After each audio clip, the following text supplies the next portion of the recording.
You're listening to the Loungtastic podcast. News, entertainment. Loungtastic. Lounge it up. Lounge it up, relax. To follow us on social media, head over to loungtastic.com. And for more about shows as they air and to see bonus episodes, become a premium member over at Patreon/Loungtastic. That's Patreon/Loungtastic. Hey everyone, happy holidays. Welcome to Loungtastic.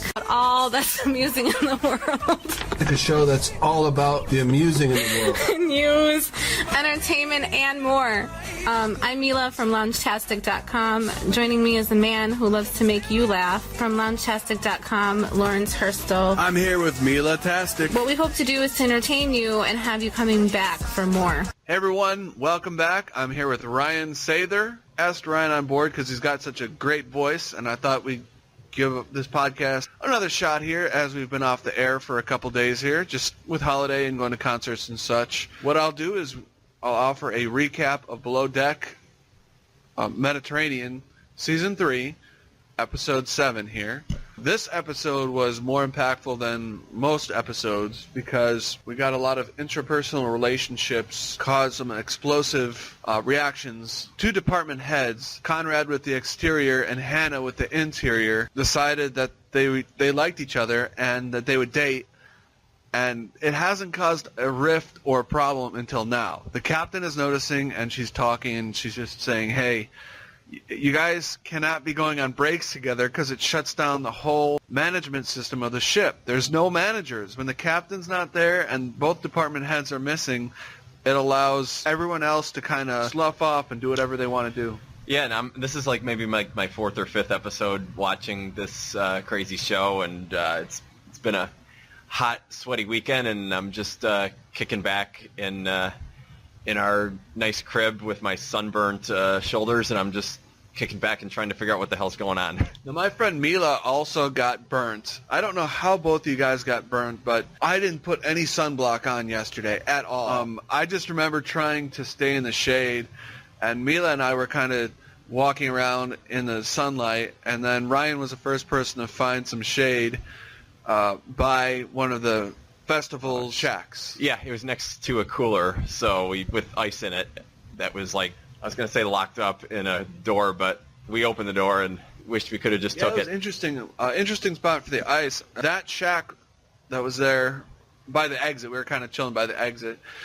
That shack said something about friendship on it, and it looked like maybe it's housed by some people that work there when there's other festivals happening, but not this time. I didn't even notice that at all because it was just too hot to like read anything.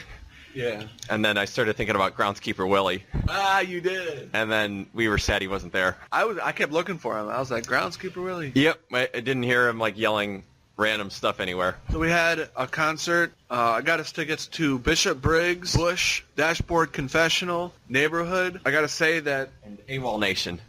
AWOL Nation was okay. I was kind of ready to go at that time when they broke their song. I was really excited to see Bush. Yeah, me too. I never seen him before in person, and then I just was standing up for half the concert. It was just when we were supposed to be in seats, so it was just it was a blast. It was just another great band I can just check off the list that I've seen. Hell yeah. You saw all those people on the lawn because there's a big lawn area, and he probably thunk back to the days in the late 80s when all he could afford was some seat on the lawn at a concert. So what he decided to do is he would take his singing performance of the show all the way out to the lawn, which means he had to run through all the sections. What's that called? The pit up front? Yep. So they had the pit, they had the sections in front of us. We were kind of in the second tier. He ran straight past us into the lawn area, and they went nuts. They were just excited. Security was there just to make sure no one hurt him, I guess, or he didn't hurt himself. Yep. That was the furthest away I've ever seen a front member of the frontman from any band go that far away from the stage for into the crowd ever. I've never seen anyone go that far out before. It was probably at least 100 meters. And it felt good. I've never felt so rocked out in my life before. The closest I came was Lollapalooza, seeing Jane's Addiction and Riot Fest in Chicago. A couple other really good bands are there. Offspring was the very last concert I went to before this one. That was cool. Yeah, the closest I've ever been to a lead singer in any concert was Dee Snider, and that was at Riot Fest in 2016. I go to concerts all the time, so I can't even name you the last one I was at. Twisted Sister. If I could count nightclubs, I saw Louis Vega and Joe Claussell before that. We had a great time together. I went with Ryan and my friend Mila to Claussell and Louis Vega. That was cool. I was 10 feet away from him, and that was just like, I was just so like in the moment, I didn't even know where I was, and I was just like on cloud nine and just absorbing everything that night. That's how summer should be. That was back in May, but that was a great night. We had a great night in the city of Chi-Town, Chicago, at the Mid Nightclub on Halsted Street. I'd recommend, check it out. It's a 2-level nightclub. Best sound system I've heard anywhere. And I've been all over Europe, Berlin. I've been to Italy. Switzerland came close. The nightclub we went to there was really cool.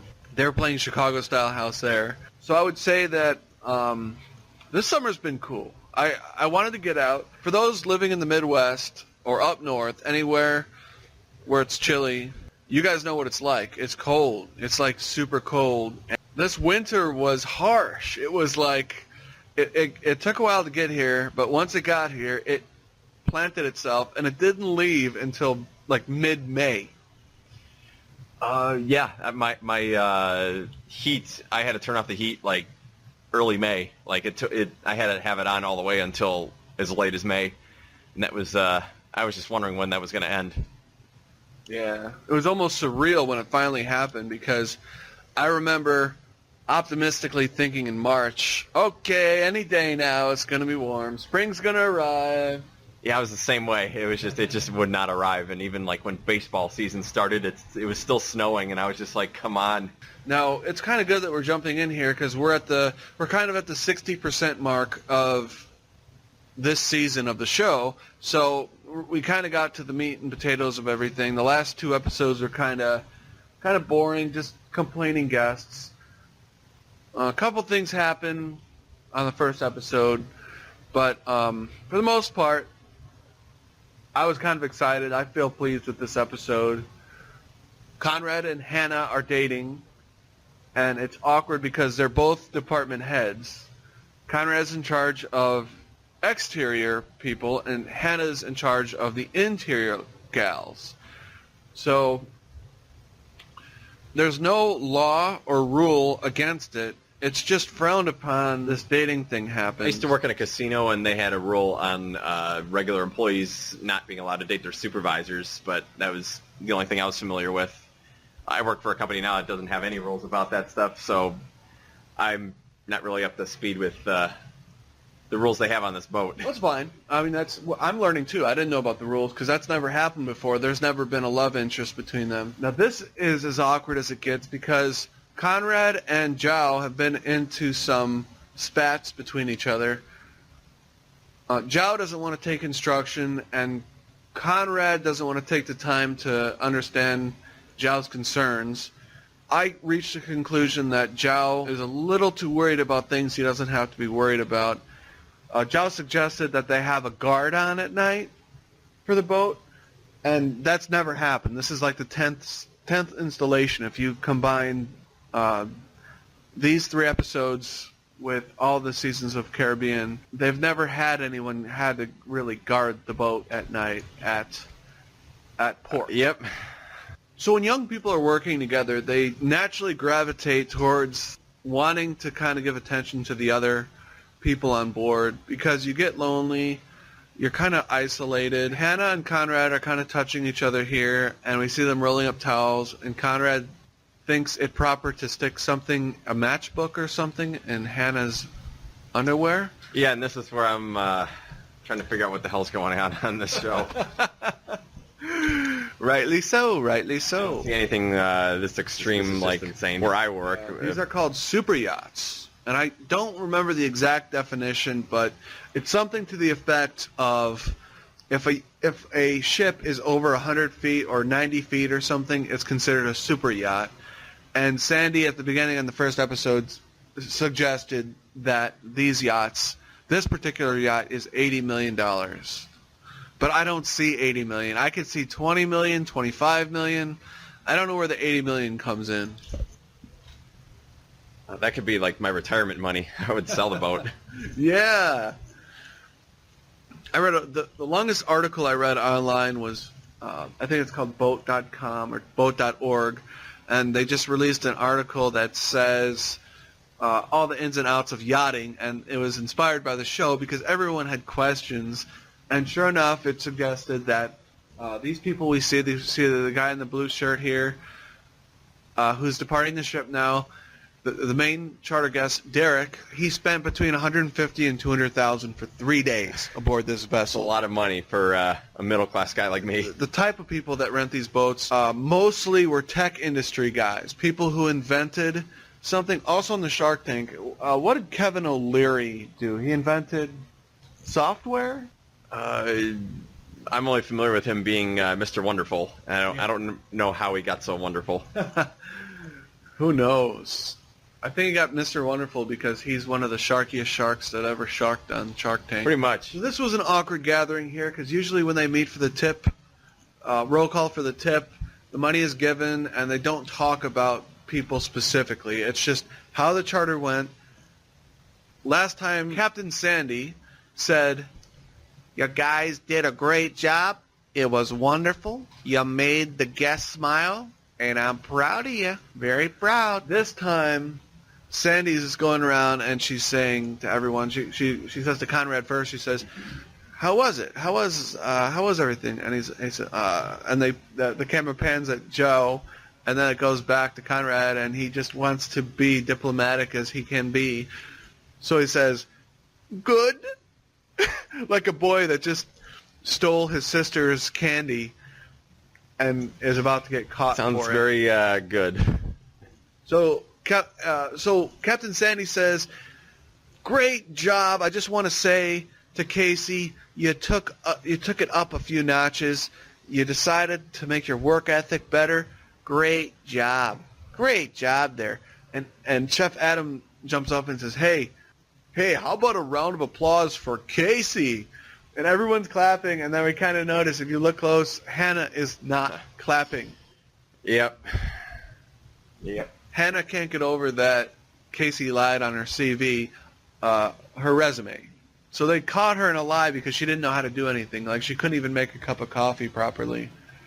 It's top-tier service, and on her resume it said barista trained, like at Starbucks or whatever, and she couldn't do it. She didn't know how to even just make a cup of coffee. So Hannah decided to press her on it.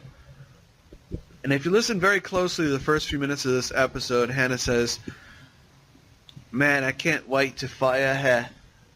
And they kept it in. The editors put the volume up on that before they transitioned to the tip meeting. I wonder if she could make good hot cocoa. A good hot cocoa. One of the things we learned about Jamie is she loves chocolate milk. Because the people were asking her, the people who filmed the show were asking her what she likes to drink, and she kept walking around with chocolate milk, so she gave a big spiel on how much she likes chocolate milk. And subconsciously, all of us were taken instantly back to our childhoods, and we're like, oh my God, remember Yoo-Hoo? Oh, I had that a couple years ago. It's still around, but I think I had it a couple years ago. You remember Hershey's? Hershey's had a drink? That Hershey's drink that tasted metallic. Yeah, I think there was an aluminum one. I might have had like maybe 1995. Yeah, it was like the Capri Sun sized cartridge or containers. I'm getting old and out of touch with these drinks because all I got in my fridge is just milk and orange juice. Captain Sandy confronts Hannah because she sees Hannah skirt away from the tip meeting, and Captain Sandy runs up and says, "What's going on there? Turn that frown upside down." And Hannah says, "I don't understand how she could be getting a round of applause and a pat on the back when she lied." Captain Sandy says, "Now hold on there. I don't care about the resume. We all lied on a resume. When I first wrote my resume, I didn't write Captain Sandy on it. Lover of banana, Captain Sandy." I wonder if she's related to Jane Lynch. She kind of has that demeanor to her.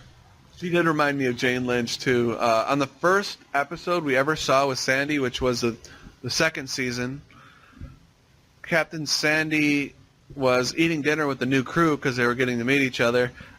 The editors found it fitting to to kind of paste in a sentence of Sandy, and she looked out at everyone and she said, "Oh, by the way, you know, I'm into girls."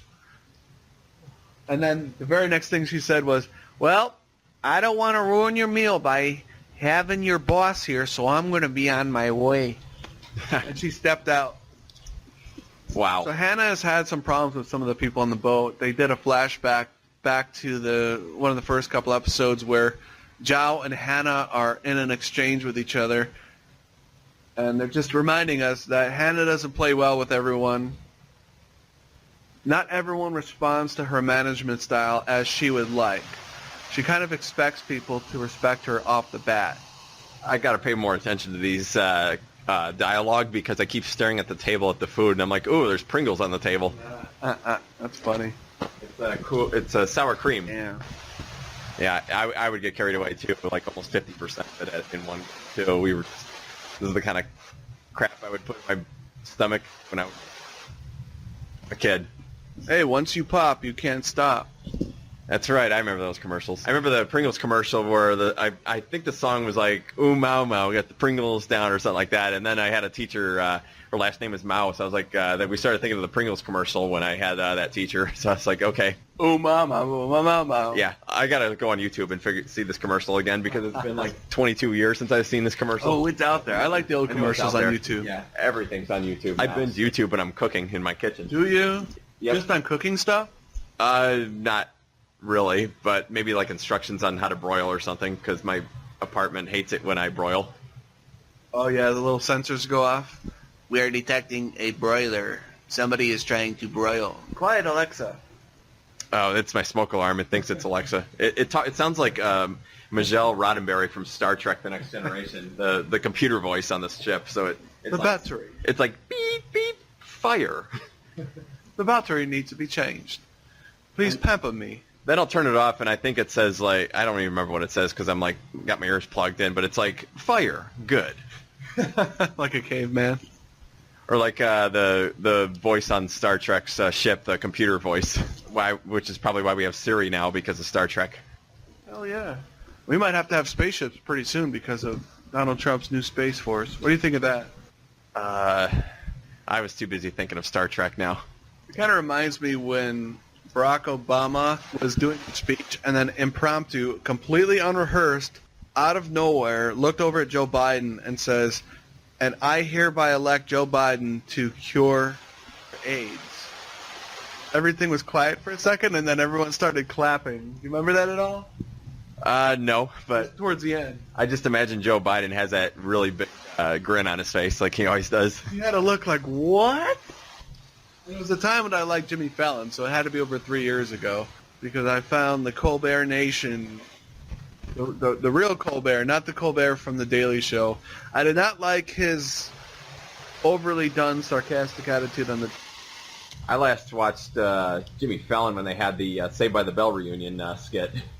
It was epic. That was out of nowhere. And, of course, they said AC Slater was going to be on there, and I'm like, cool! And that turned out to be almost everybody, but obviously Screech can't do it anymore because of his bad name.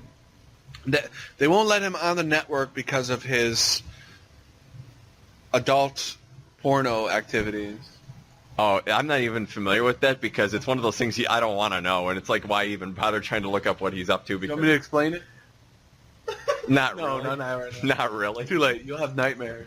Ah, man, I don't want to know because it's Screech. Yeah, they decided to just do something bad. I'll just leave it at that. Like he decided he wanted to make money, so he did. It was just really awkward stuff. I actually watched Screech on, this was like 10 years ago, on Hulk Hogan's Celebrity Championship Wrestling. Oh, yeah. And he kept having these fights. I think it was with Danny Bottaducci, and they had like the best match on the entire like show. They went through like a wall and everything, and Hulk Hogan was like, oh my gosh, this is awesome. Yes. And I think they had like Jimmy Hart and Eric Bischoff too, and they were like, this is awesome. And it was like a real like one of the best like hardcore fights I've ever seen, even like comparable to like WWE and WCW and all that.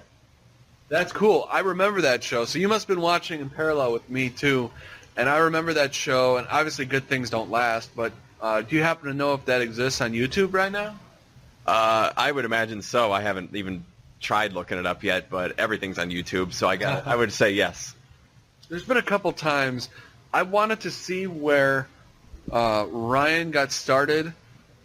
There is a video where Ryan Seacrest. Oh, He had it removed from the internet, and it doesn't exist on the internet. But there's a show called Blind Date with Roger Lodge, and I don't have cable right now, so I don't know if there's repeats. But Roger Lodge had it, that little pop-ups on the screen.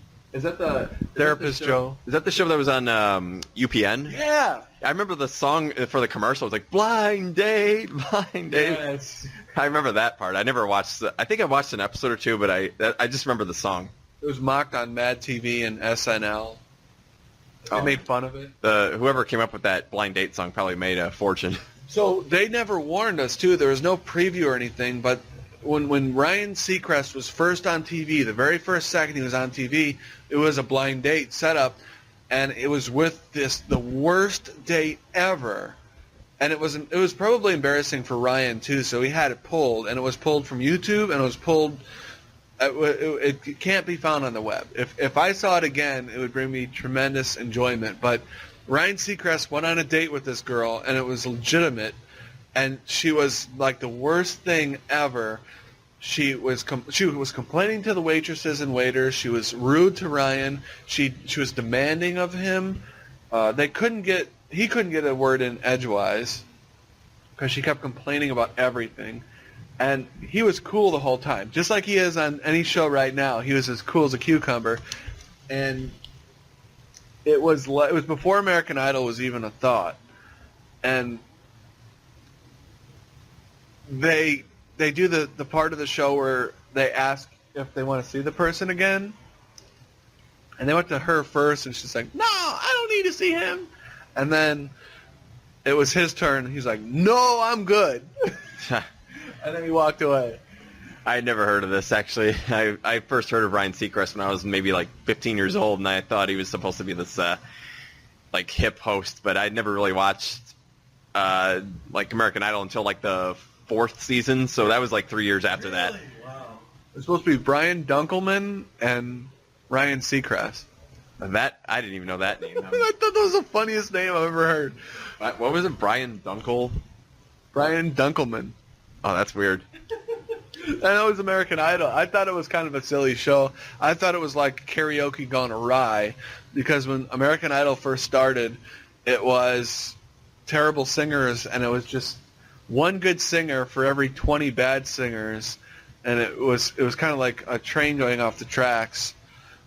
Not like now where they're all professional singers and they're pretending to be like amateur singers. Pretty much. I watched American Idol from like season 4 till like I think it was 2014. The last winner was like Caleb Johnson, I think, was the winner, and I stopped watching after that because I moved out of my parents' house because I used to binge the show with them all those years before I moved out of their house. Ryan, you better get out. You've been watching too much American Pie and too much American Idol. Anything with the name American in it, you've been watching way too much. I salute those shows. Except now I'm thinking of shows with the word American in that I didn't really watch. I've watched a couple episodes of American Dad, but I never really got into it too much. So even though Captain Sandy let Hannah know, hey, back off a little bit, everybody lies in their resume. Lay off her.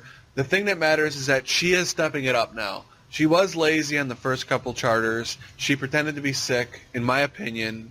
Maybe not. If I talked to her specifically, maybe it wasn't the case. But the only reason I think she was faking sick is because for the whole charter she was sick, and then when the charter ended, she was eating pizza and drinking Coca-Cola, which tells me that, hey, you don't do that right away. Oh, when I'm sick, my go-to recipe is chili. And I top it off with these ghost chili peppers I find at Trader Joe's, and it's just like, I'm like, this is awesome when I'm eating it. That sounds like suicide to me. Oh, I love it. Next time, write a note, just in case. And then if I don't have that in my cabinet, my other go-to option is I'll take like pretty much any like regular food, and I'll top it off with like habanero like sauce, or like this ghost pepper sauce or Reaper pepper sauce. What is the purpose of the ghost pepper sauce? It's all about clearing up those nasal passages and just getting that over, and sure. And I've had those sicknesses, I think, from exhaustion and stress where I get like dizziness and fatigue, and it usually on the spot while I'm eating, it's like goes away, and I have relief instantly. So it really like just helps me like get my energy back. Definitely. Okay, I'll have to try that next time because I just do 7-Up and a hot shower. Oh, I'll even top it off more with like just the excessive citrus with like oranges and all that, and then I'll try to get as much sleep as possible. And sometimes it still takes me like 3 weeks to get over a cold. So I try my best to just it's just less painful not having that sharp sore throat that kills you. Luckily, I don't get sick often this time of year, but this coming winter, I'm not looking forward to that. Definitely. So they are in Naples, Italy, getting back to Below Deck here. And, of course, we have Hannah, like, explaining, hey, I don't care what the captain said. You still have to pull your weight. You still have to work hard. You lied on your resume, which is like pissing in my Cheerios. So pull your weight. Keep working your butt off. And you have to be one of the main workers, says Hannah. You can't just slough off anymore. Yep. I'm gonna have a lot of I'm like Hank Hill, just kind of just watching the show on a late Sunday night, just kicking back, and I'm drinking my sparkling orange water, and I'm just like, yep. Well, howdy. Yep. I gotta watch more King of the Hill. It's good. It's good. You ever feel like there's hidden jokes in that? They're pretty obvious to me because the whole show is funny. Yeah, if you watch Beavis and Butthead, you can kind of see where he's going with stuff. Oh yeah, he's got a pretty good range, so it's a lot different from Beavis and Butthead. But I love anything Mike Judge does. You don't know who I am. I know where you live, and if your wife teaches sex ed class, I'm gonna find you. By the way, Hank, tee off at 8 on Wednesday. I always felt when Hank Hill got old, he became retired, and he was the next door neighbor to Beavis and Butthead, Mr. Tom Anderson. Yeah. And it's basically Hank Hill retired and old. And I think that the creator of the show, called Mike Judge, I think he decided that he liked the royalties he was getting from Beavis and Butthead, and he would make a family-safe show that would allow him to get royalties and make some serious bank from a cartoon. Oh, yeah. That's my opinion. I don't know. I'm not getting that from anywhere. I'm just assuming. I found some episodes still edgy, but it definitely was not like over the top like Beavis and Butthead, but it still like it still has its really good cruel humor. Yeah. So we get to the restaurant with our group here, and Adam is just in love with this waiter because the waiter is filling in his appetite, his insatiable appetite for cuisine and how cuisine is created and distributed amongst people at gatherings. Adam has received a lot of negative comments about his food and about timing and everything, so he decides to indulge in this culinary experience that they're having at a restaurant on their night out before the next charter starts. So he's asking the waiter all these specific questions. How do you cook the lobster? And the waiter says, oh, we cook it from the inside out. And the waiter is like, and then Adam is like, wow, that's amazing. And he's asking him all these specific questions about how the sauce is made and everything. And everyone's just letting Adam have at it like it's Christmas and he's unwrapping presents. I'm looking at the dish, and it's like that's it, just one bite, and it's over. It's that is duck. That's cured duck. I guess that is hard to master. Man, but still, just one bite. I would like a whole nice quarter pound or at least or something. There's McDonald's down the dock too. Oh yeah, but it's just you can just have that back at home. I think the whole point is that when you're there, you're eating 3 or 4 different courses, and it becomes filling because it's high quality and it looks small, but when you combine it with a salad and maybe soup and maybe some other little crustaceans, it becomes delectable and fulfilling. That's the smallest dish I've seen on television in any show, at least since the movie Ratatouille. You were just not satisfied with this cured duck. Just the quantity. It looks good though. Looks very good. It's like a little miniature, duck for like a Barbie doll. I hear you. Like you could put that in Barbie doll's house and watch her eat it. So they're cheersing, like cheers when you have two drinks, and Hannah decides she's going to put a devious look on and look the other way, and apparently I didn't know that you're supposed to look people in the eye. I probably naturally look people in the eye when I cheers, but Hannah just naturally doesn't look at Zhao in the face when they're cheersing each other with the wine, because I think he means well. He's trying to keep the peace amongst coworkers when they're out, because that can't be easy, because you're working with these people all day. And Hannah decides to look away, so Zhao says, I hope that sip went down with nails. I hope that sip went down with nails, which I've never heard anybody say. I've never seen any cheers go wrong, but this would be a good example, the first one ever, where it's like, what the heck just happened? I can't answer that question either. I don't know what's going on either. I don't think anybody here at the table does. They're just out for a good night. He's got that smirk. He's got that Kanye smirk on his face. Oh, I thought you were going to say something. I yawned. It's late. We're recording this very late at night. So the cake pops come, and I was trying to listen closely to what the waiter says, but they didn't have it mic'd up close enough. I think they're getting what he was saying off somebody else's microphone. So he said something to the effect of juice. I heard him say juice, and they were like pleased with what he said. So it's probably like apricot juice or something, or strawberry juice. And they're sitting there, and Hannah is running this through Conrad, like, hey, this is crazy. And then Hannah decides to tell Brooke, hey, this guy is a psychopath. This is nuts. And then we see Zhao squeeze the glass, and the glass just flies in Hannah's direction as though he was trying to spear her with this glass for talking about him. I was staring at the two girls the whole time, and then I'm like, oh, it shattered. And I was like, how do you do that? And then we rewinded the episode and replayed it again just to see how he did it. And he squeezed it with his own hand, but I didn't really. I was surprised his hand didn't bleed from it, because that would happen to me if I did it, and it looked like a magic trick. I'm surprised he wasn't like, ta-da! Yeah, and I will give some behind the scenes on this. I've worked at a restaurant before, and I've seen fine glasses at family members' houses. The glasses they have at restaurants are a lot thinner than we have at our homes. The glasses you'll find in your cupboards that you got as gifts are going to be a lot sturdier than the glasses that you'll find at these restaurants, and that might be to cut costs, because they know that this happens a lot. They probably have dishwashers that break glasses constantly, so they just got tired of it, and it's thin. On Watch What Happens Live with Andy Cohen, they pressed Conrad because he was sitting right there.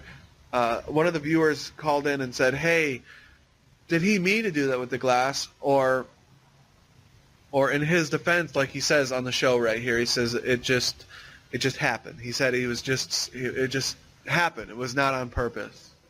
I should go to next time I go to my parents' house, I should try to take their wine glasses and see what happens. And maybe we could take that Happy 2008 wine glass and shatter that, because it's way out of date. Damn it! You're so 2000 and late, Mr. 2008 wine glass. So Conrad is pressed, and he says, we were sitting there, and we saw it. He squeezed it, and he kept squeezing it harder and harder. And what you see happen is what happened. He did it on purpose. And now I'm watching him with holding more glasses, and I don't know what they're drinking here. They're just partying. Alcohol, at least. Yeah. They look juicy, though. Yeah. It had a little slice of lemon or lime in there. Sure. Chaser. After you do a shot, you do a chaser to kind of mellow out that buzz that shock you get from this shot. Yeah, I'm straight edge, so I'm like watching them in front of a bar, and I have no idea what the hell's going on because I don't have the experience with drinking. That's good. That's a good thing. You'll live to be 93, while the rest of us will die at a ripe old age of 88. I hope so. I'm trying to lay off the fast food. Yeah. One of the things I noticed yesterday, I've never noticed this before about myself, and it hit me like a ton of bricks today. Mila, my friend, took a video of us singing and dancing to Bush because I was getting into it. I felt like it was an experience. It was really cool. It was the first time I saw a side angle of myself, and it was the first time I ever noticed a gut on myself, because all throughout the military and 4 years after the military, I had six-pack abs. I was like really cut. In fact, I measured my body fat, and I was at 8.5%, and I actually was thinking about competing and stuff. Well, now I saw that video of me in the T-shirt, and I have this bulge that I've never noticed before. Even though I try to jog as often as I can and swim and everything, I remember thinking yesterday, I'm like, wow, I can't let this happen anymore like that. That is too much. I'm still a bachelor too, and I'm not trying to let it happen to me either in the first place, because I'm still kind of in the bachelor life, just living the dream of just going to work and then coming home, going to the gym and coming back and eating dinner at this hour at 11:40 p.m. Living my life in the fast lane as much as I can. Hell yeah, the Willowbrook Bachelor, coming ABC this fall. Yeah, I would definitely consider it if they wanted me to be the next Bachelor. Hell yeah. Actually, speaking of the Bachelor, I'm actually doing a workout program at the gym, and it's the same workout program that Sean Lowe from The Bachelor. It's what he's done. His personal trainer is Sagi Kalev, and I'm actually doing Sagi Kalev's workout program, Body Beast. And in the background in the videos, Sean Lowe's in the background doing the workout. So it's pretty cool to see that I could be the next Bachelor, because I could be the next Sean Lowe. You could be the next Sean Lowe. That's right. I got a lot of work to do, though. It's just consistency, and living in the fast lane is everything to me. Definitely. So what we see here, I want to recap there. I would definitely support you. If there was a page where I could vote you in, I will vote you in to be Bachelor. Below Deck is up for an Emmy. You can't vote until August 12th. The voting hasn't started yet, but they're up for an Emmy. It just came out a couple days ago, so I'll definitely vote. I'll encourage my friends to vote. The 8 out of 10 people I got hooked on this show, because I've showed about 10 people this show, and 2 out of 10 people were like, I can't watch this because it's a reality show. And I'm like, no, this is kind of better than most of them. So give them an Emmy. They deserve it. They deserve this shout out. It's just really cool. It's presented in a great manner. You don't realize it. I think most of the people don't realize it, but it takes a lot of cinematography from drones, like when they're coming into the slip in the port.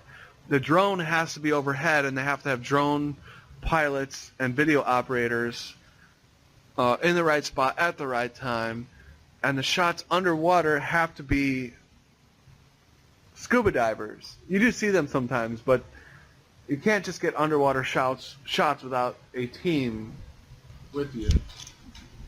A lot happens. I just want to be there and just experience it myself. It's just, I just want to party with these people. Definitely. Let me sell some houses, and you're definitely invited. That sounds great. I wanted to recap this part because a lot happened right here. So they finished their cake pops, and then they got to get back on the little tour bus. These are all across Europe, are these little buses that they take, and there's 2 of them for this team. It looks like they all maybe could have fit on one together. Maybe if a couple of them rode shotgun, but for the GoPros they had installed on these little buses, it was required that they sit far enough back so that they were there for the show. It's so funny. Are you laughing at me? What's funny? Sorry. Just 1 sec. I gotta stop being a foodie because I only cared about the cake. The cake pops?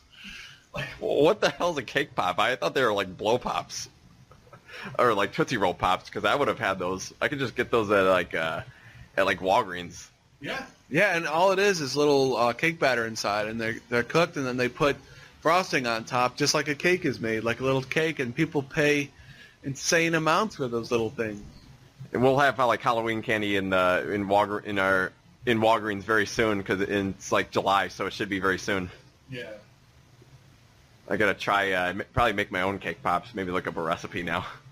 So am I the only one that thinks that Conrad should have come to his semi-girlfriend's rescue here? I mean, he's a lot smaller than Zhao. Zhao's been to the gym a whole lot, but Conrad didn't come to his girlfriend's defense. If somebody throws glass at my girlfriend or my friend, any of my friends, I'm going to come to your rescue. I'm going to say, what the hell's going on?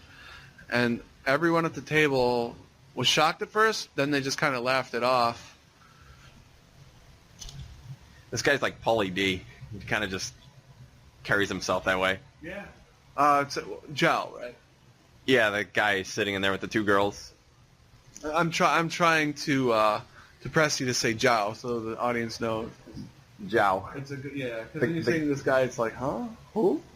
Yeah, that's how I portrayed this show. I'm like, who's I don't know who's who, but the guy that broke the glass.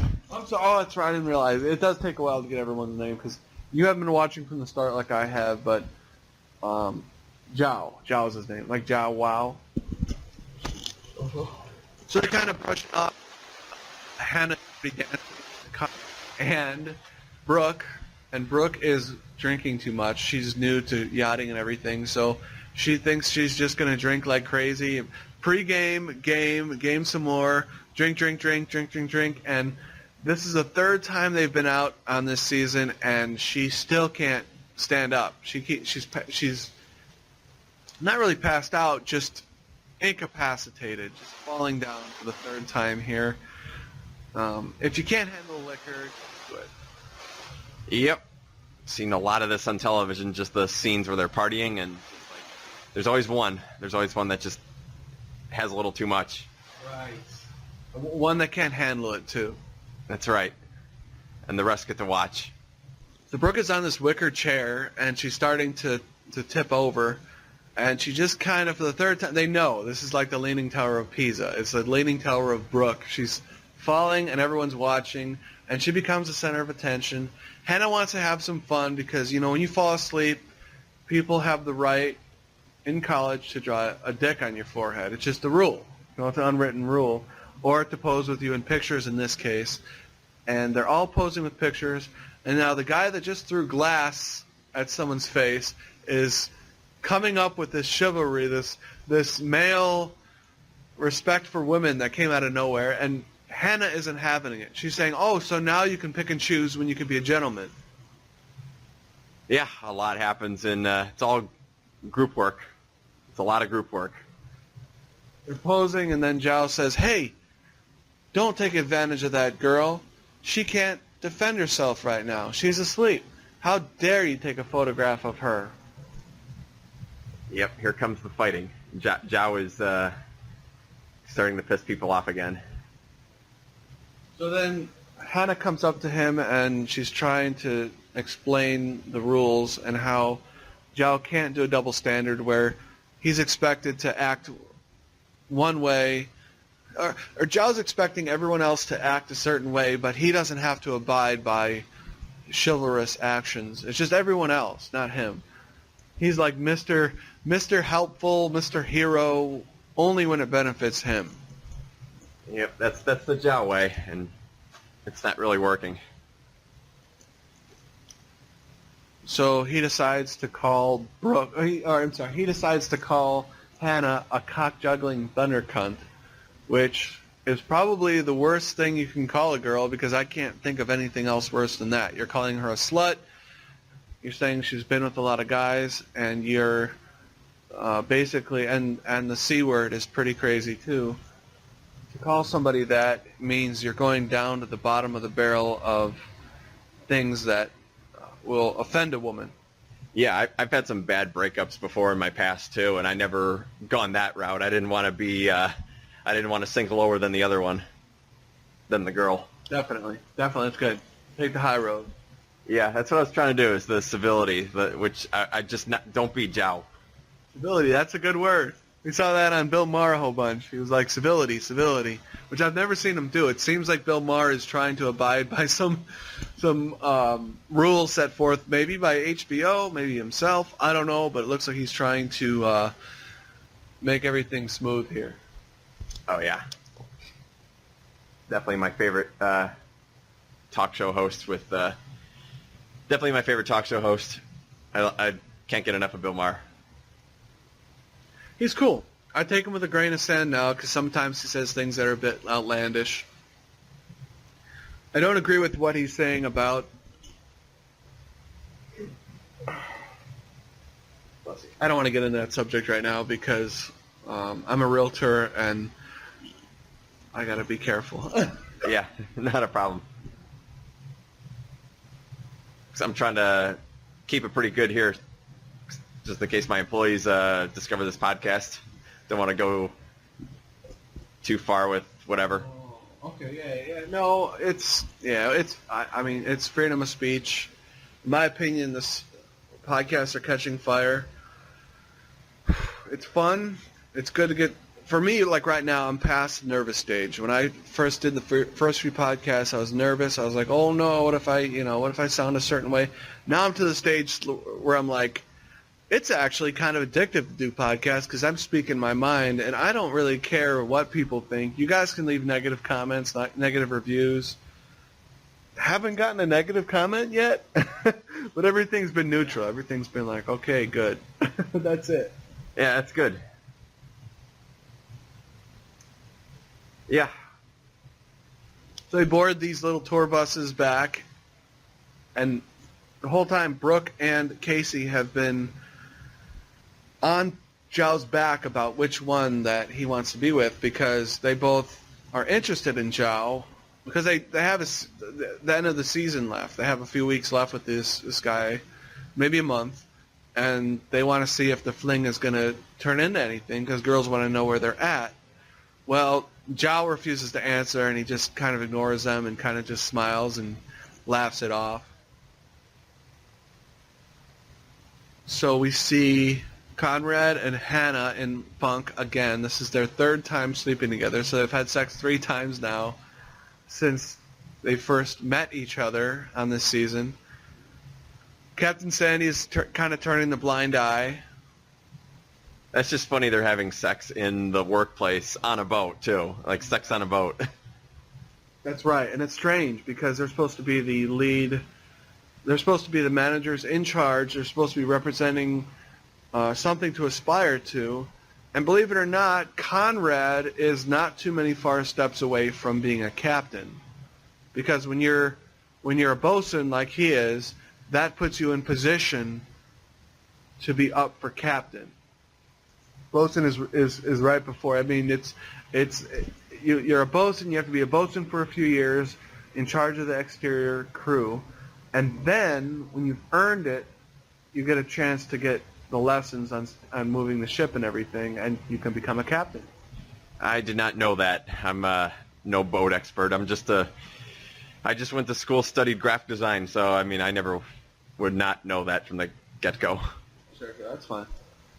So it's morning time, and Hannah pulls Zhao aside and says, hey, Zhao, when you say cock-juggling thunder cunt, it kind of makes me look like a slut. It makes me look unprofessional. And we get a montage from the editors here of all the times that they butted heads with each other. And Hannah's trying to smooth things over, and then Zhao says, it really doesn't matter what you think. And Hannah says, well, okay, we'll leave it at that. Just don't ever talk to me again. They're supposed to be in communication because everyone on the boat has to communicate with each other to make this operation run smoothly. So it kind of throws a wrench in the oven that he's acting this way. He's shut down. I think more... God, I don't know who's more in the wrong. What do you think? Who's more in the wrong here? I have no idea. All I know is the boat's rocking. It is a rocky, but it has never been this rocky before. Not even with Rocky Dakota.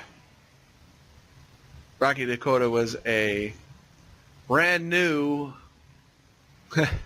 stewardess way back when, and she just caused the boat to rock uncontrollably. Yeah. The only thing I know between the guys and the girls is I know if I was there, I'd be definitely different than treat the girls differently than how they would on the show. So I can't really. How would you treat the girls on the show? A lot more classier, a lot more professional. Excellent. And more respectful. I like that. That's important. We don't have enough chivalrous gentlemen these days. Yeah, I would hope on the ship they would be the same way for me too. They would.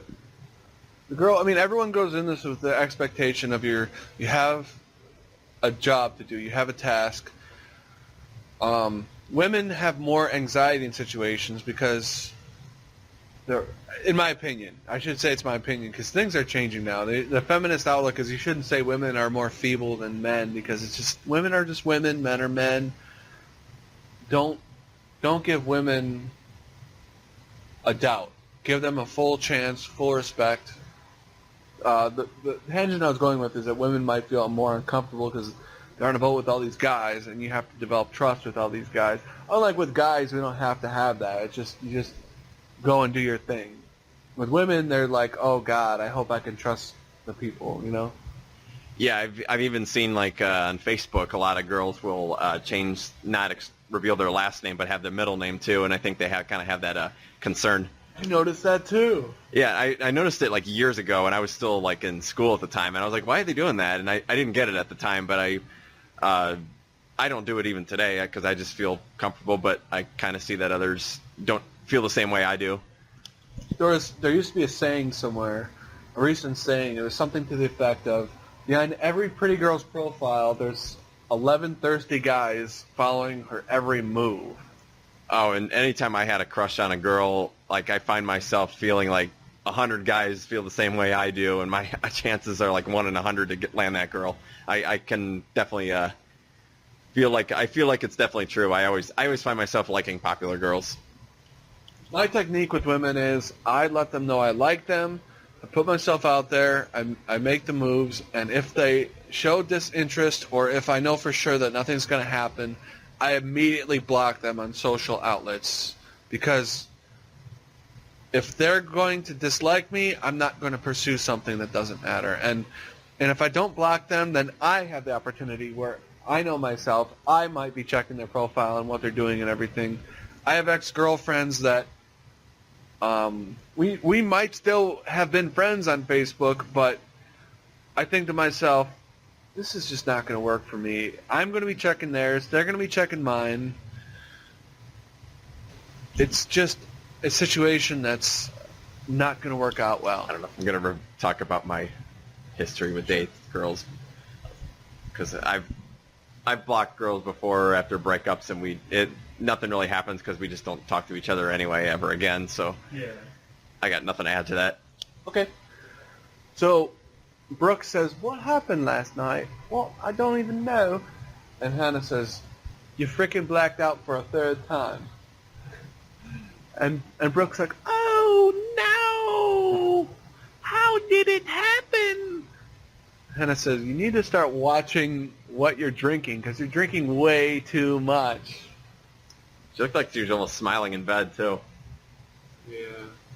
People still laugh at alcohol culture. It's not always funny to me. To me, it's like, eh.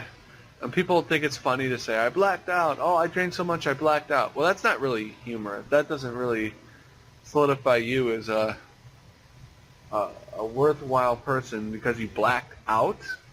You're just trying to get attention. Yeah, there was a time I was at a party back in college, and me and maybe 2 or 3 other guys had to help this one girl go down the stairs in a house, and it was just, I was kind of not happy doing it because I was annoyed by it. Yeah. I'm just this poor straight edge guy at a party just doing that. You're a gentleman. You're a good guy. He's one of those good guys, ladies. Yeah, I just wanted to spend that night just playing pool in the basement and just having a good time. Sure. Sometimes things get in the way when there's a lot of alcohol. So sometimes you just gotta just help people out sometimes. So we're in Naples, Italy still, and they put Casey on laundry duty, which is a safe place for her. It's like a little safe area. When I do laundry, I do rapid laundry. I throw the stuff in, I set the timer, put it in the dryer, whip it out, put it away, and I forget that I even did it because I'm like, I feel like I'm a typical guy. I just want to get it done. I don't want to think about it. I don't use softener. I don't use pellets. I don't use Snuggle Bear, whatever that thing is where you throw the ball in and it like makes your clothes smell like a Snuggle Bear or whatever. I remember the commercial and not even the product. I think my parents had it once in like 1993, and I think I remember the ball because you only brought it up, but I just remember the commercial with that bear, and then I remember the Battle Tanks game on N64, and that commercial was like killing that bear. Yes! Oh my god. So, yeah! And Matt TV. I think he survived though, but he got bombed, and he was like, Battle Tanks, eh. I never owned that game. I never played that game before, but it always looked cool. I remember playing Battletoads on Sega Genesis. I remember it on NES, and I never played it, but I've seen like so much of it on YouTube, and like the best part of the game is the pause button when you pause the game and you hear like techno music on NES, which is I gotta play it now. Or look at it on freaking YouTube. The game I was never able to beat was a pilot game called Crimson Skies.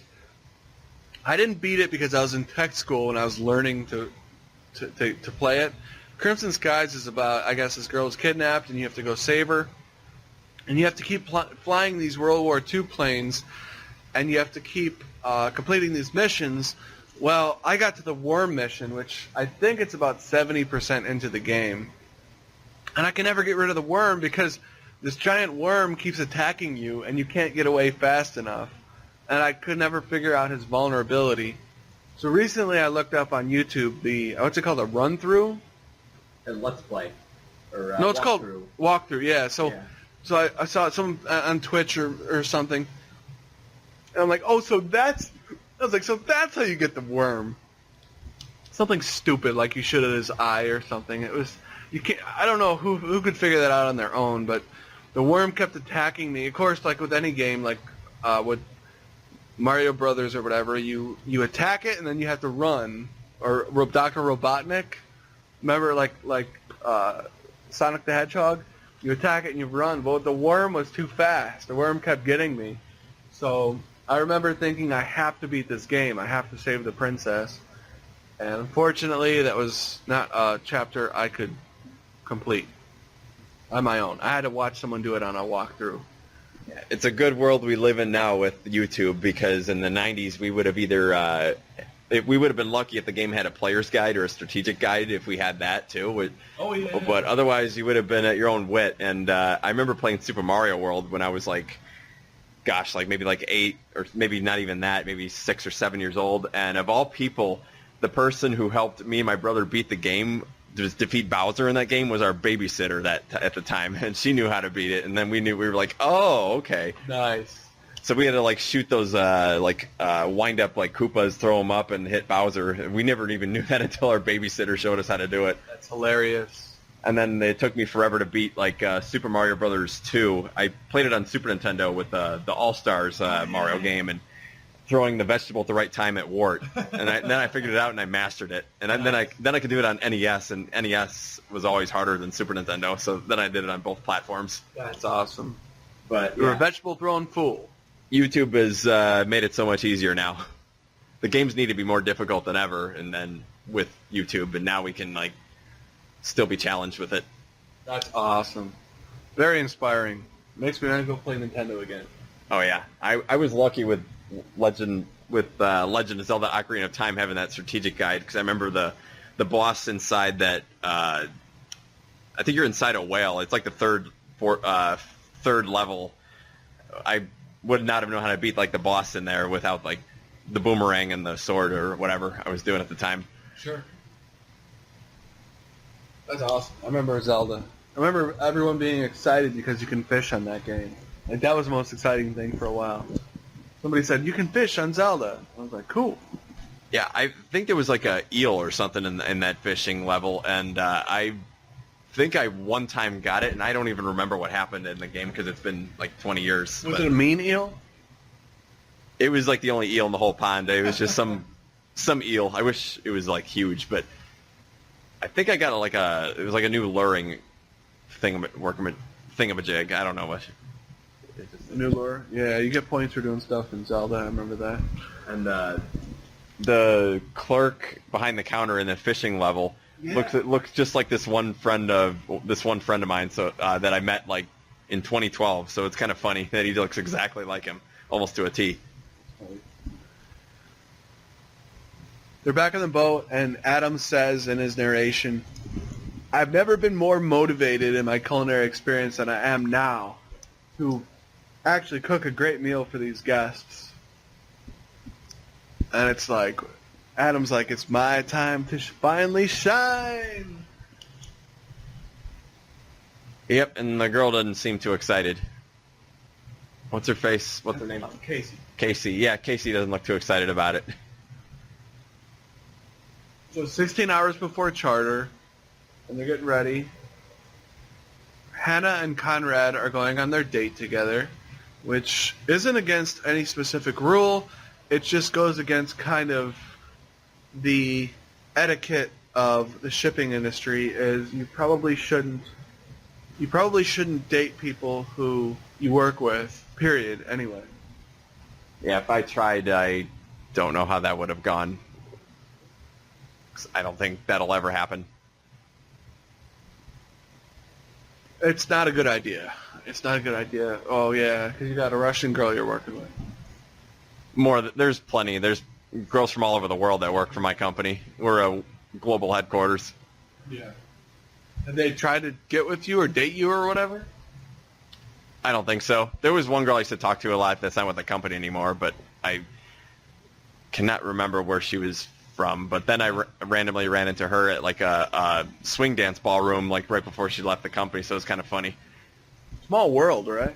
Yeah, and I was actually there with a different girl too, so it was kind of awkward. Awkward for her, yeah. Yeah, but it was a nice hello, so it's not like anything happened. Sure. So speaking of dating, they're on the date now, and it's awkward. Italy is the most romantic country that I've been to. And we have the guest preference sheet. Nothing really happens on that date, by the way, but the guest preference sheet says, "I want gumballs."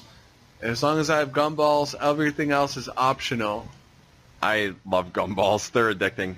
I still remember in the 90s, they still probably have them today, but like when you put in the quarter and then you watch the gumball go down the spiral path. Yeah! It's like a racetrack almost. And then it's like a fun little show you watch, and then you get your gumball.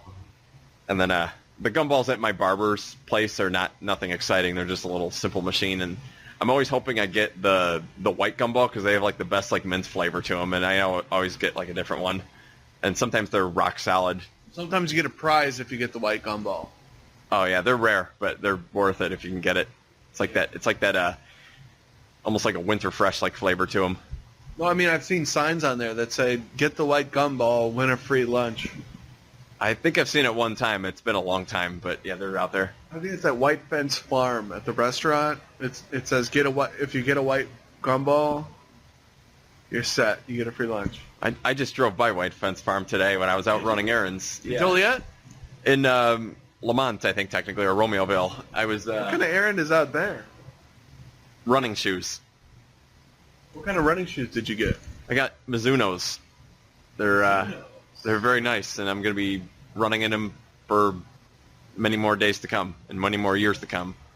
No, the only time I've ever spent more than $100 on running shoes is when I was in Germany preparing for my marathon, and I was 11 months out for my marathon. I wanted to make sure I could run it, so I did over a year of training, and I got these shoes from the Nike store in Cologne, Germany, which they did a live thermo spectrum view of my feet, whatever it's called, and you could see how my feet touched down on the pads, and they said, well, you're going to need these shoes because your feet do this.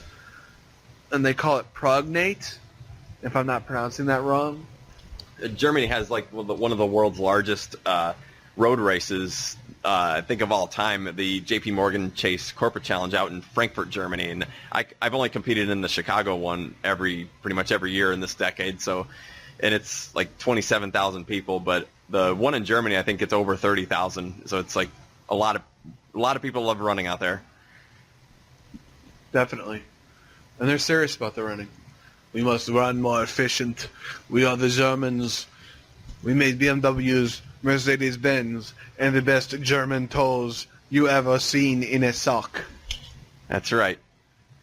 And maybe when I finish the race out there, I'll have a nice, I almost said Polish. I meant like some nice German food, some sauerkraut, and now I want to go to Hofbrauhaus.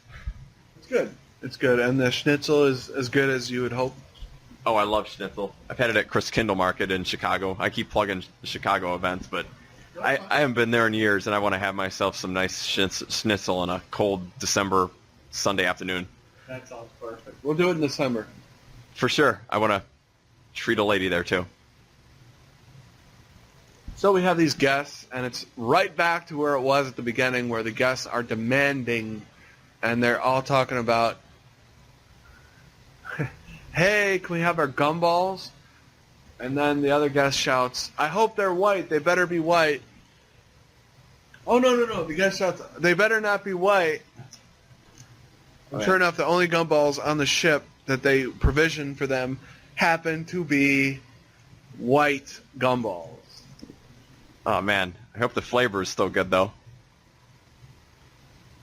Well, I heard Hannah personally licked all the color flavor off to make sure that they'd be white, so they get to the white coating. Isn't that right, Hannah? My name's not Hannah.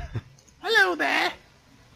I personally licked all the gumballs so they'd be white as the guest requested.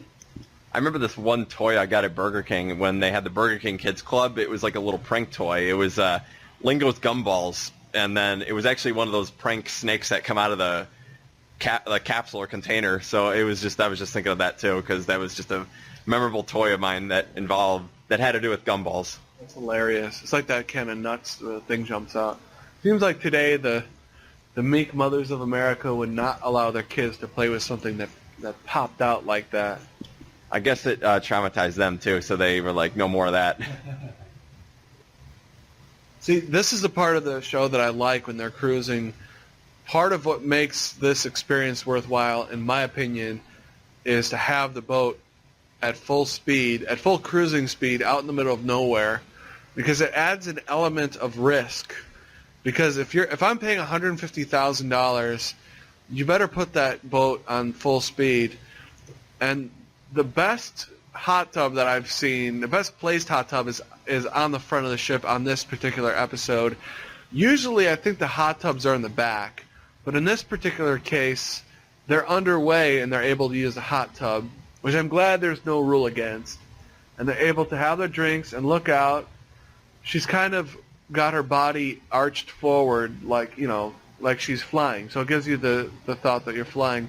On our catamaran, which is a sailboat and a motorized ship at the same time, with two bows, I went to the front and did that too, and I felt like I was flying, because if you put your body far enough forward, it feels like you're Superman.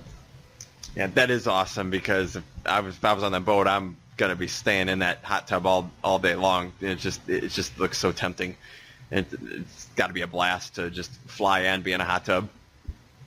We got a plan. So the gumballs finally come, and sure enough, they got their damn gumballs. Yeah. They first of all, they look like jelly beans in a little cup, so I can't even tell they're gumballs. They're pretty little ones. I was thinking the big little round ones, like the sphere-shaped ones. Sure. That can sometimes be good, and other times they're hard as a rock. It just depends on how fresh they are. They're in Ischia Point, Italy, and they're getting the hoist ready, and they're putting the jet skis in the water. It's interesting. When I was reading this article from a hoity-toity yachting industry, somebody who knew what they're talking about wrote this article. Very in-depth article. In fact, too in-depth. The damn thing was like a novel, but I enjoyed reading every paragraph of it. They say that everything is provisioned. that means even though you're paying $130,000 for this, they want to make sure that you're paying your fair amount for the jet ski fuel. And they have 2 submarines on board that you can actually go underwater with. There's a red one and a yellow one that this ship has. And you have to, the captain has to make a budget checklist for everything that they use. For all the food, for all the water toys, everything that's consumed. It's probably the hardest job the captain has. But that ensures that nobody gets gypped on any pricing issues. Yeah, if I paid that much money to be on that boat, I definitely would want to make the most of it and definitely use all those things that they definitely like pay for or spend the money on to have on that ship. It's called I just realized it's called an itemized checklist. Yeah, it's a good idea. Definitely want to make the most of your experience on the boat. So they're discussing Zhao, and by there I mean Hannah and Brooke. And Brooke is an older sister, and she says, "You beware of that school bully. You stay away from him. He's bad news." And that makes Brooke's excitement level rise. She's like, "Oh, if I should stay away from him, maybe I'll try my chances with the bad boy in school."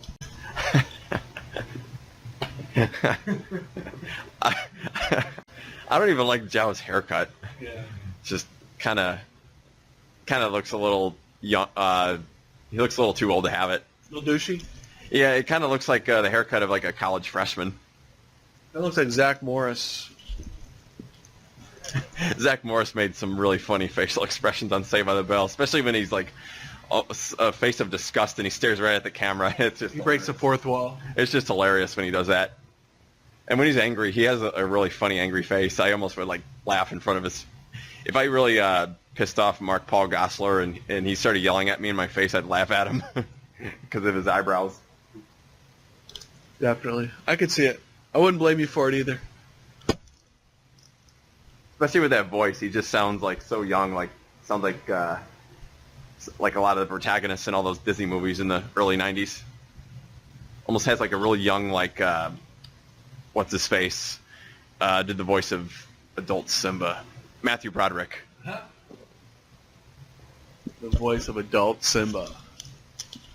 Yep, one of my many childhood movies. Yeah, we all cried. I think it was 1994 when The Lion King came out, and we all had a cry. And it was like, for me, it was a surprise too, because you're in the theater and it's like you're watching a movie and you think it's happy-go-lucky. And I was 8 years old at the time, and the damn Simba's dad dies. It was trampled because Scar set him up. Yeah, we all had that experience the first time seeing the movie. And the funny thing is with The Lion King is I actually read a comic of The Lion King before actually seeing the actual movie. And I actually remember reading that comic book in like a laundromat while my mom was doing laundry. So it's just kind of a weird like memory I have. And then I saw the movie and it still made me cry because of just how dramatic they presented everything. So it was just that good of a movie. To even when I knew the plot, I still like thought it was one of the best movies I ever seen. Oh yeah, looking back at it now. Yeah, I still laugh at all the jokes too, and just I have all these inside jokes, especially with my brother about like almost every scene in the whole movie. As adults, we just still laugh about it today, and it's just hilarious. Like I think the most obvious one of all that I think everybody has is like, what if Simba at the beginning fell out of Rafiki's hands and he falls off the cliff? Oh no, that's not funny. Mad Magazine made fun of it in one of their magazine fronts called The Lion Klutz. One time I made this entire comic book, and it was a parody of The Lion King, and I swapped out all the characters with Nintendo characters. I think I had Bowser be Mufasa. I lost this comic book like 20-something years ago, and I'm trying to remember who's who, but my memory's kind of dead. I think I had the Donkey Kong Country antagonist King K. Rool be Scar, and Simba was Koopa Troopa, and Mario was in there somewhere, and I don't even remember which one he was. I think he was one of the hyenas with Luigi and someone else, and I think I had Yoshi be Nala, and I don't know if I really had them kiss or anything like that. I really don't remember what I did, and I somebody, I think kept Timon and Pumbaa the same. Like, I think they were just themselves. And I remember getting lazy with the scene where Simba meets Timon and Pumbaa, and then the Hakuna Matata comes up. So I just have them meet, and I just jump right into Hakuna Matata. And there was this one time, I'm getting carried away now, I was watching Jurassic Park with my family after I saw The Lion King, and this was like the second time I'd seen Jurassic Park, and I was kind of making fun of the scene where the T-Rex comes loose out of the fence, and everybody's like freaking out, and this one character, I forgot which guy it was, but he like runs into this bathroom stall, and I started making fun of it as a 7-year-old. I started like sitting there in front of the TV like pretend I'm like reenacting the guy's character. Oh my god, a T-Rex, and then I have him go in the bathroom to take a dump, and he's like singing Hakuna Matata while taking a dump. Hakuna Matata. And he like as if he doesn't know a T-Rex is about to eat him. Oh no. So eventually the T-Rex gets him, and I'm just like sitting there in front of my family like, oh no, I'm trying to poop. Ah! Man, that's crazy. That's my story of the night. That's crazy. So it sounded like you took the characters from The Lion King and etched in some characters from Mario? Pretty much. I was a pretty big Nintendo fanboy in the early 90s, especially during the Super Nintendo years. Definitely. Like, you remember a magazine called Nintendo Power? I have like a bunch of those in my... I collected those for years. They're probably worth money. I probably have like 150 of those. Whoa. I still have them. The earlier ones have lost a few pages here and there, like just the covers, but the first article... I got into Nintendo Power way too late because my first issue that I own is from like December of 1997. Diddy Kong Racing was on the cover. That's still pretty good. One of my favorite games on the N64. My favorite gaming magazine was called Electronic Gaming Monthly. Remember that one? I've heard of it. I never owned it. I had Ultra Gamer for a while too. They covered a lot of PlayStation and Sega Saturn, but N64 I think took a back seat in that magazine. Yeah. So we have our house guests getting ready here, back on the Below Deck show here, and what we have is she's putting on all this makeup, and I wonder what she's getting all ready for. These people are so fake. I don't think a beautiful woman needs to get facial reconstruction.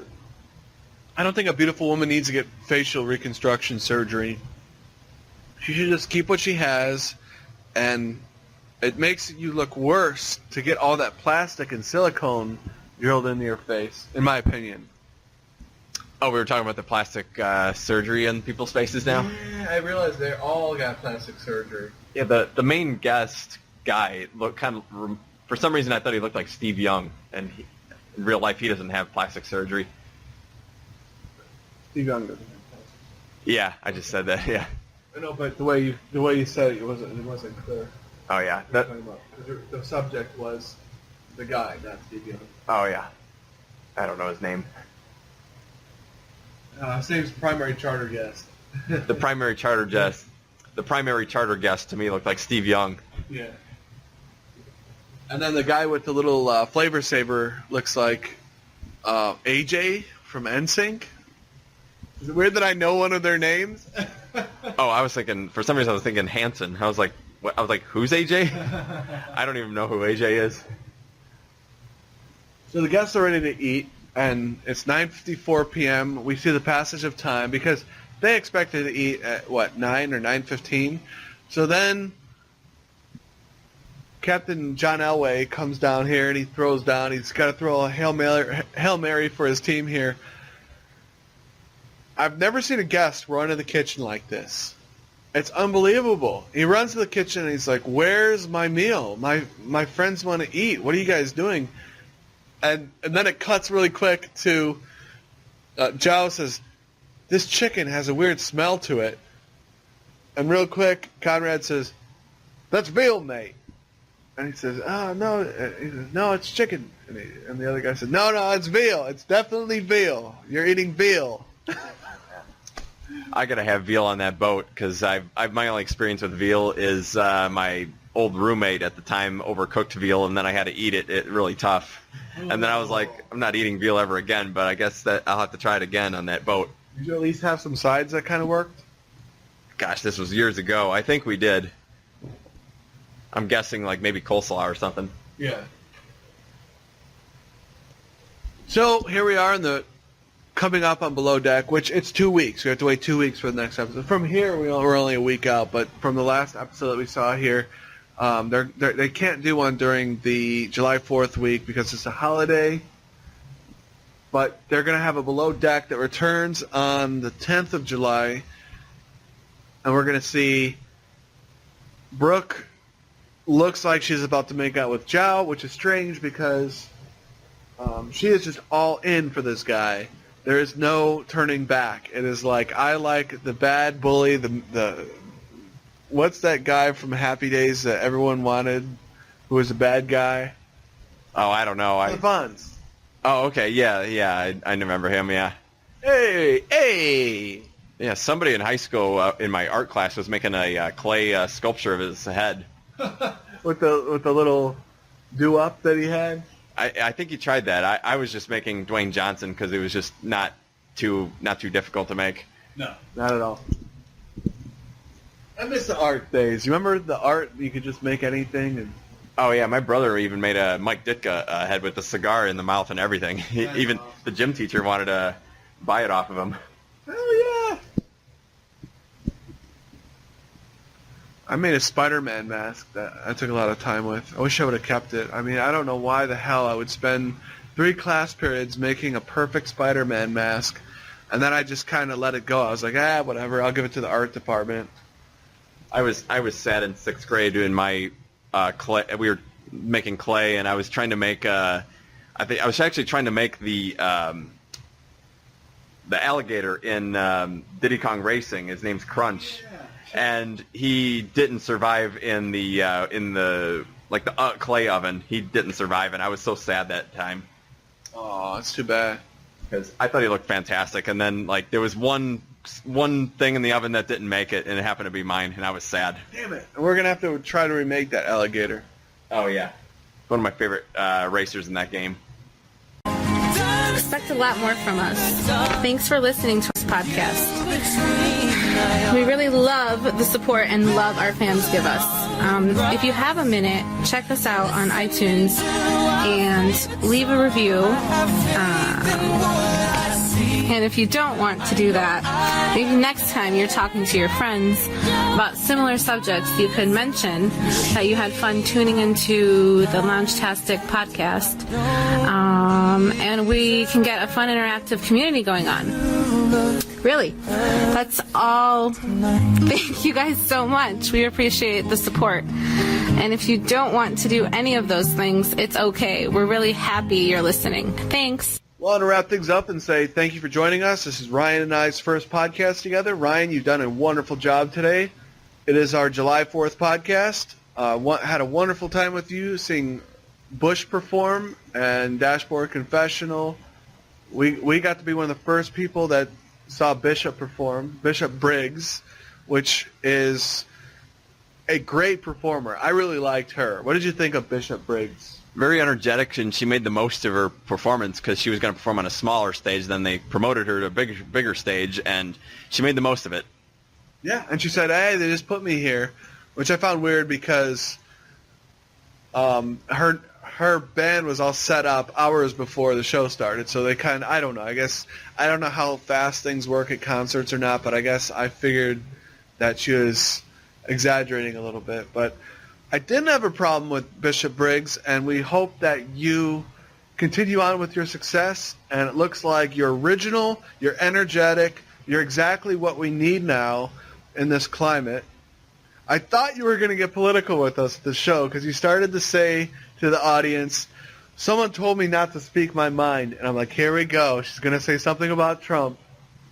Yeah, and then she said about, then what she really said was to be around people who really empower you and allow you to be yourself, and if they're not, then just got to move on without them. And I think it's an extremely common situation I think we all have, and sometimes we just got to find and be around the people that we have the most in common with and can have a good time with. And the people that bring out the best in you. Absolutely, make you happy. Yeah, I remember she said that, and it was like spot on. She had a few little groupies already.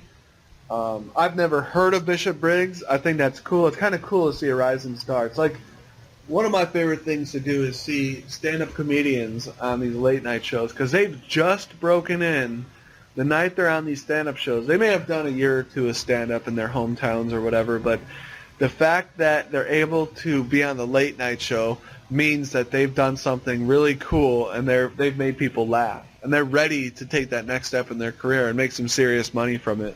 Yeah, I've been to Late Night with Conan O'Brien on a trip to New York one time, and they had a comedian at the end of the show, and I hope he managed to take off from there and is having a good career. I'm sure he has. His name is Jim Gaffigan, and he's made a name for himself in this world.